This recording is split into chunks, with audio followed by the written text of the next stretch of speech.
안녕하세요. 세레리아입니다. 원종 개발 선인장에 꽃들이 모두 지면서 하나씩 분갈이를 하고 있는데요. 오늘은 핑크꽃을 피웠던 원종 개발 선인장의 분갈이를 했는데요.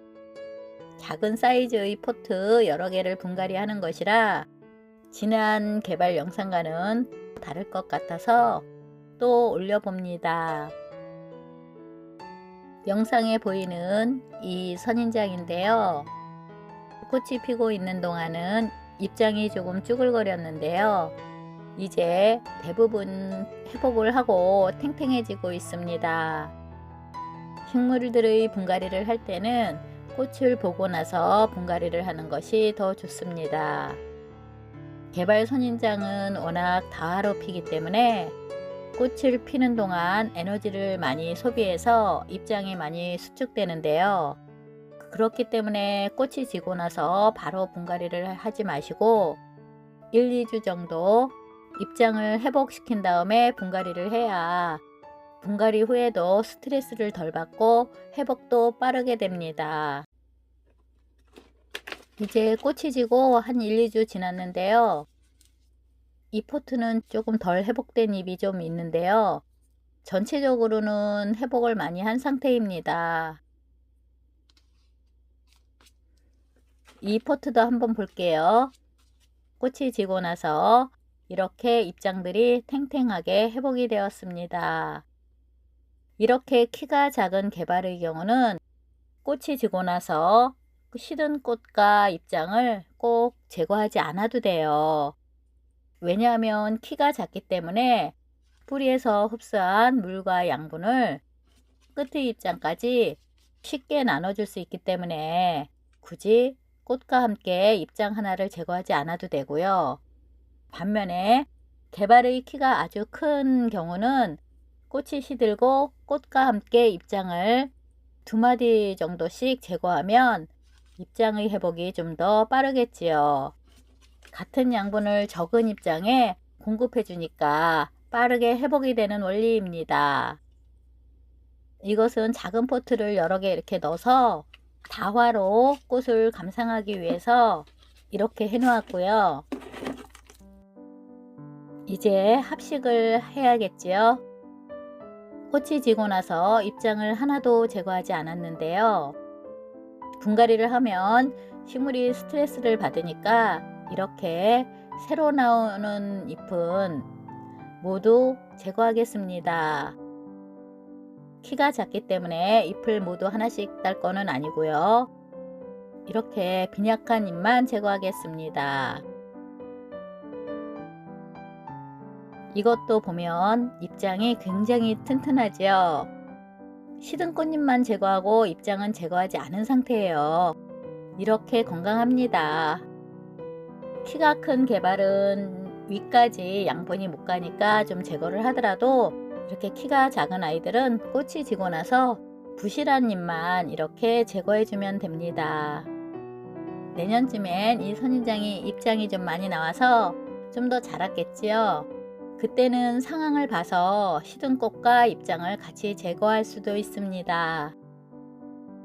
이렇게 5포트에서 요만큼만 제거했습니다. 현재 잎장들이 모두 튼튼해서 잎을 많이 따내지는 않았어요. 화분에서 개발을 뽑고요. 흙을 이렇게 털어낼 건데요. 이 개발 선인장을 처음 재배하시는 분들은 흙을 이렇게 많이 털면 관리하기가 좀 어려워요. 그러니까 겉에 있는 흙만 좀 제거하고 분갈이를 하는 것이 좀 더 재배가 편할 수도 있습니다. 한 포트에 여러 개의 개발이 이렇게 들어있어서 저는 앞에서부터 순서대로 개발의 크기대로 이렇게 나누어 놓겠습니다. 앞쪽에는 작은 사이즈의 개발을 놓고요.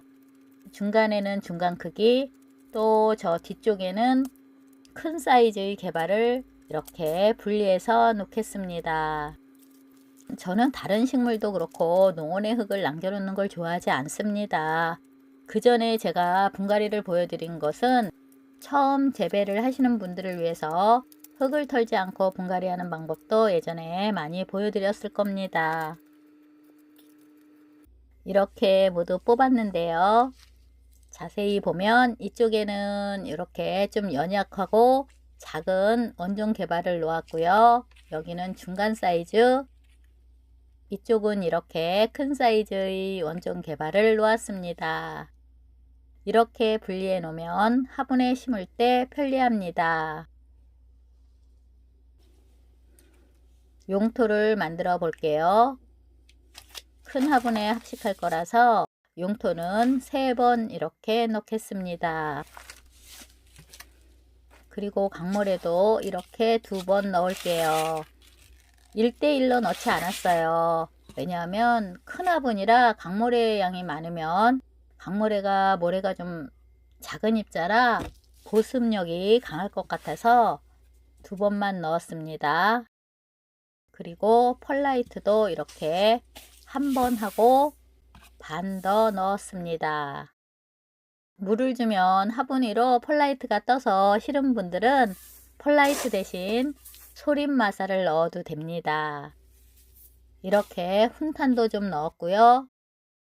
이렇게 큰 화분은 분갈이를 좀 더 오랫동안 안 하려고 합니다.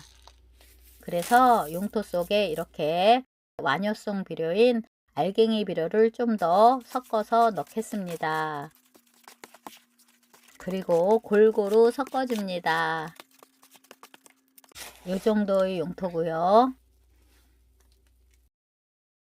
개발은 아래로 늘어지는 특징이 있어서 이렇게 긴 화분이 좋은데요. 저는 선반에 층층이 놓아야 해서 이렇게 낮은 화분을 사용할 거예요.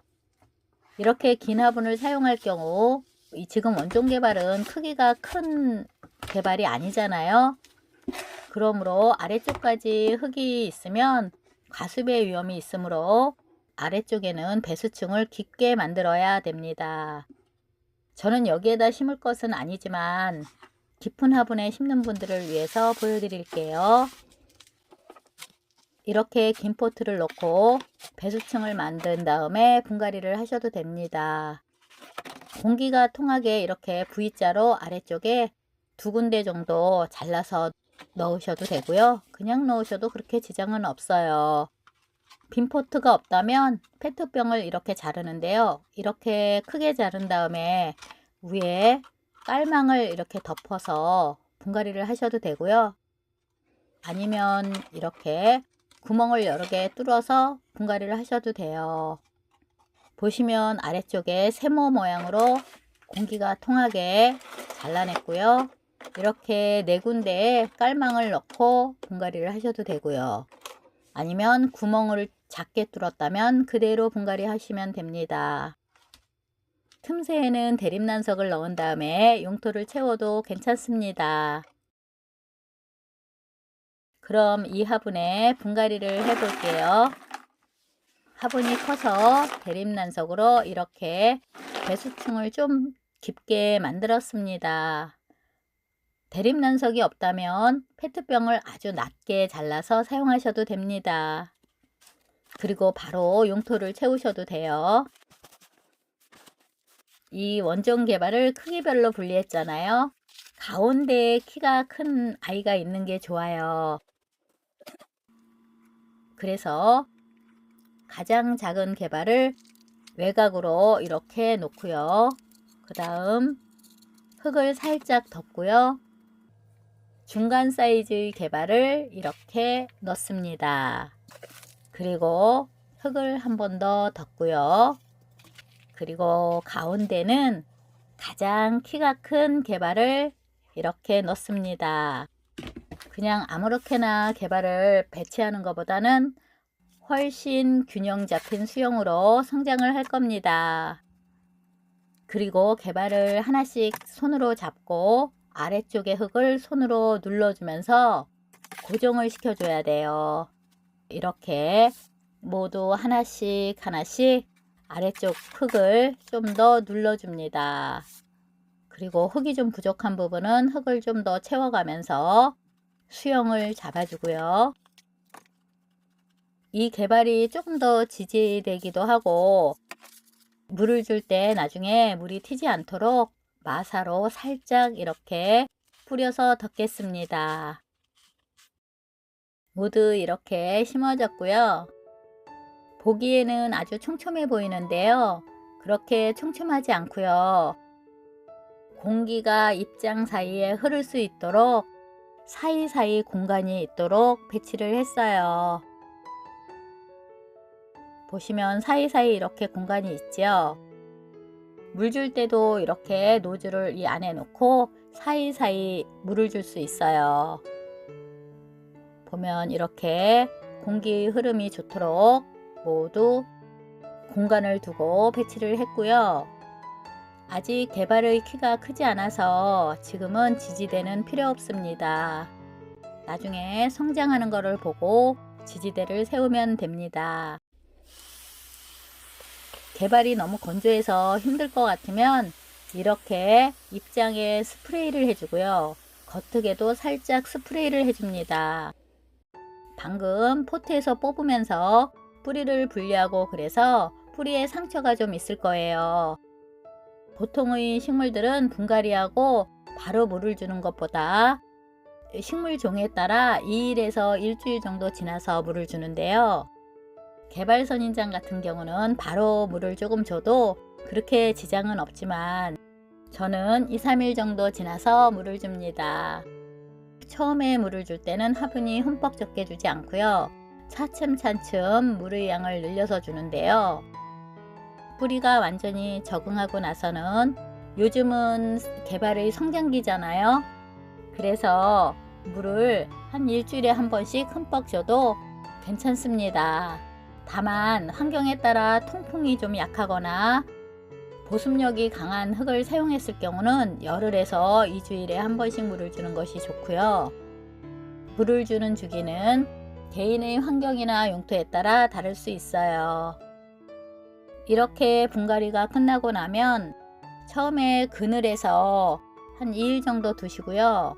그 다음에는 반그늘에 놓으시고요. 그 다음에는 반양지로 옮겨 놓는 거예요. 이렇게 분갈이를 하고 나면 식물들이 스트레스를 많이 받았으므로 처음부터 강한 해에 놓으면 힘들어 합니다.